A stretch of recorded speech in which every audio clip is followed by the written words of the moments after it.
Hello বন্ধুরা, কেমন আছো তোমরা সবাই? আজকে বুধবার, শুভ দুপুর সবাইকে।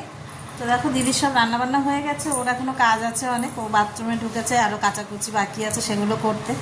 তো ও করুক, আমি এদিকে আজকের মেনুটা তোমাদের সাথে শেয়ার করে নিই। তো চলো দেখে নাও আজকে কী কী রান্না হয়েছে। আর আজকে সারাদিনই বৃষ্টি হচ্ছে, বেশ ভালোই ঠান্ডা ঠান্ডা ওয়েদার। তো চলো দেখে নাও আজকে কী রান্না হয়েছে। তো দেখো এখানে আছে সাদা ভাত, একদম গরম গরম ভাত। এখানে আছে বরবটি আর আলু ভাজা। তো দেখো এখানে আছে একদম ছোট ছোট করে পেঁপে দিয়ে ডাল।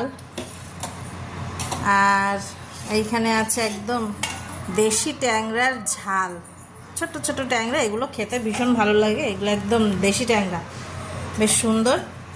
আর এটা হচ্ছে মেয়ের জন্য শিং মাছ নিয়ে এসছে জামাইবাবু, সেই শিং মাছের একদম পাতলা ঝোল। এই যে বেশ বড়ই সাইজে। এখানে আছে উচ্ছে দিয়ে আলু দিয়ে সর্ষে বাটা।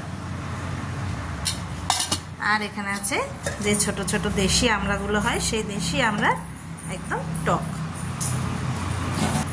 তো দেখো এই যে আজকের মেনু এখানে। আর এখানে আছে কাগজি লেবু, এটা খাওয়ার সময় কাটা হবে। তো এই যে আজকের মেনু। তো আজকের মেনু তোমাদের যদি ভালো লাগে থাকে তাহলে আমাকে লাইক করো, শেয়ার করো, কমেন্ট করো। আর তোমাদের কি কি রান্নাবান্না হলো এই বৃষ্টিতে সেটাও আমাকে কমেন্ট বক্সে জানিও। আর আমার ভিডিও যদি তোমাদের ভালো লেগে থাকে তাহলে অবশ্যই আমাকে প্লিজ সাবস্ক্রাইব করে নিও। চলো টাটা।